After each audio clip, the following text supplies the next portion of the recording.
Coach Adam Fossett Show on this Thursday, the 9th day of September. And Coach, a tale of two halves last weekend. B.B. Comer and Lynette. Lynette ranked in the top 5, second this week. And, first half, those big plays really hurt your team defensively. Yeah, first half we couldn't capitalize offensively. We had quite a few drops. Some miscues, and then we gave up some big plays on some scores. So a couple of those times we had them in third and medium, third and long situations and gave up some big plays. So go in at halftime and make some adjustments and basically just tell the guys, we're shooting ourselves in the foot and we can play a lot better than we're playing. You could tell in the second half that B.B. Comer's confidence on both sides of the football just continued to grow during that second half. No doubt, the coming out of the second half, being able to get a stop and then get a score was big, and that kind of led to the momentum change. We had some big play from our offensive line. Obviously, Kamor Harris made a couple big runs, and then Devontae scored the third touchdown there to make it 21-26. Your running back had a career performance last Friday night. Yeah, he ended up with I think it was about 185 on the ground. Collectively, both sides of the ball, he played very, very well. He played a complete game. Very, very proud of his efforts. We forget as a coaching staff, we forget that he's a sophomore. We expect senior leadership out of him. We expect senior plays out of him, and I think he really grew up,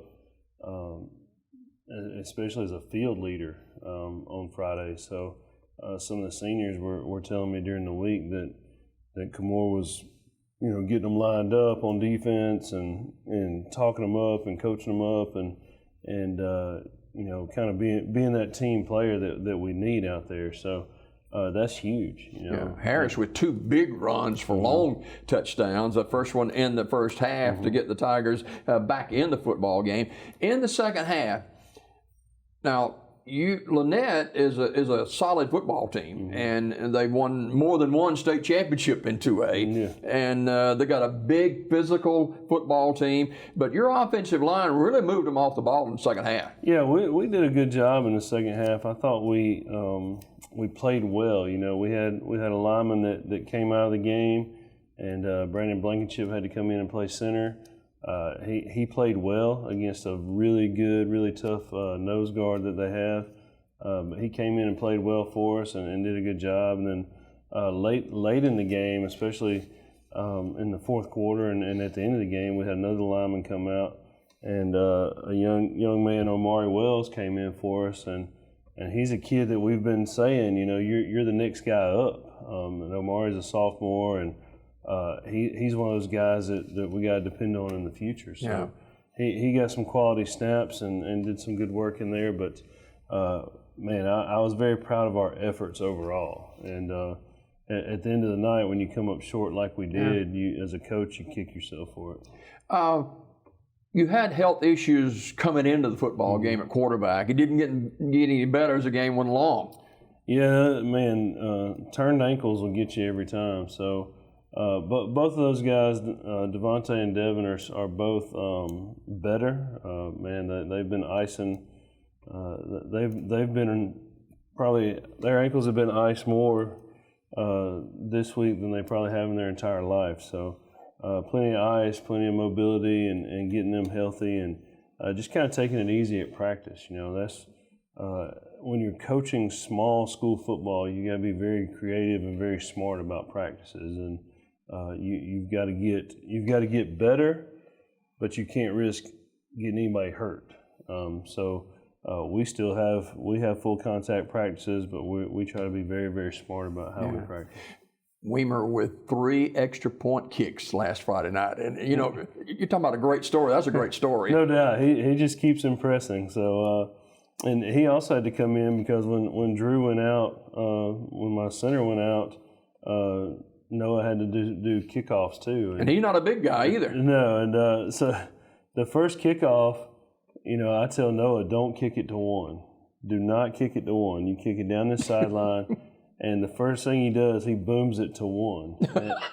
That wasn't the plan, was it? That wasn't the plan, but one actually slips, and we get the, he has to fall on the ball inside the 20. So I've given him a hard time about that this week, and but man, he just keeps kicking, keeps doing good, and if he's watching, I hate to say this to everybody, but during practice, it doesn't even look that good. So during games, man, he booms them. So during practice, I don't know if he's nervous or overthinks it or what, but during games, man, he has been very impressive. 26-21 Lynette over B.B. Comer. B.B. Comer's got the football late in the fourth quarter, inside the 3-yard line with a 1st and goal. Walk us through that series. Well, we block a punt, and you can play the what ifs all day. The first what if is, what if the guy that recovers it doesn't bobble it the first time? Does he score? What if somebody peels back and gets a number 9 for Lynette's way, because he comes up and makes a huge tackle, and then we fumble the ball actually, so we get the ball back on the 3. Yeah, I thought you was actually going in on the block punt. Yeah, I did too. So, man, the food for thought, I guess, is that I had a choice to make as a head coach there, and I had a split second to make it. Do I call a timeout and calm everybody down and get our personnel, make sure, hey, we got everything together, or do we take this momentum and we go out and try to win the game? And I chose not to call a timeout. Again, that's kind of like going for it on 4th down. If I get it, we're the smartest coaches around. If I don't, then we're idiots. But I chose not to call a timeout. We had 2 linemen out.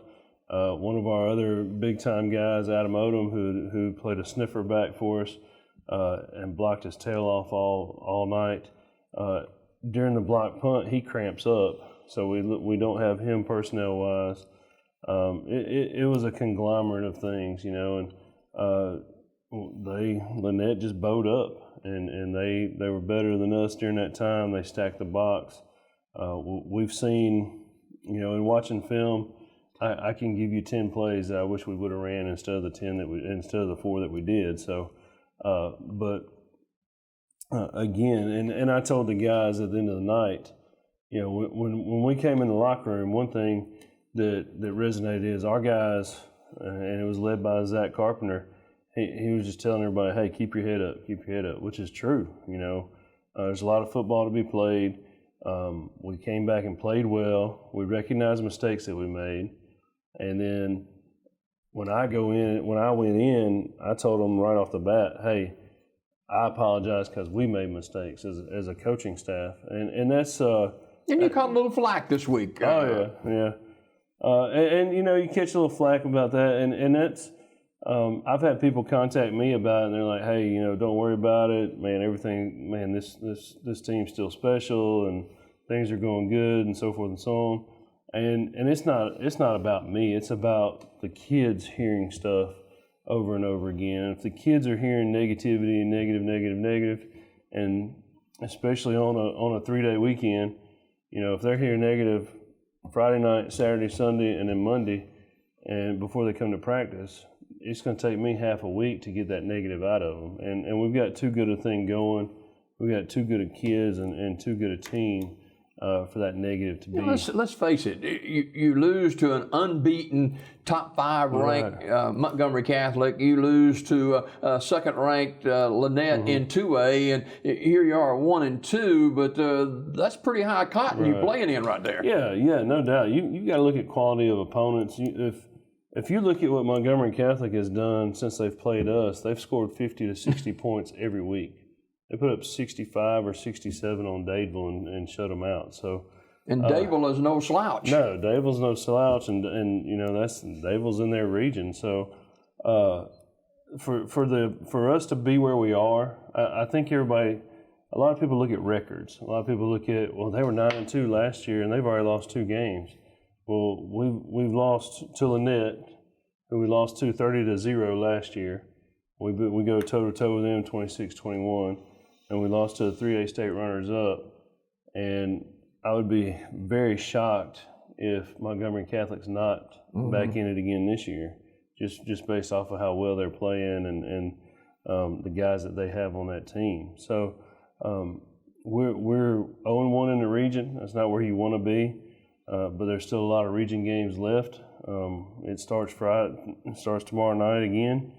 Going to Lafayette, go on the road and go play a pretty good Lafayette team, but Lafayette's beating Central Coosa and a Randolph County team that's down right now. So they haven't played the competition that we've played. Yeah, you're 1-2. Before we talk more about Lafayette, you got two outstanding, very active linebackers on this Comer defense. Mm-hmm.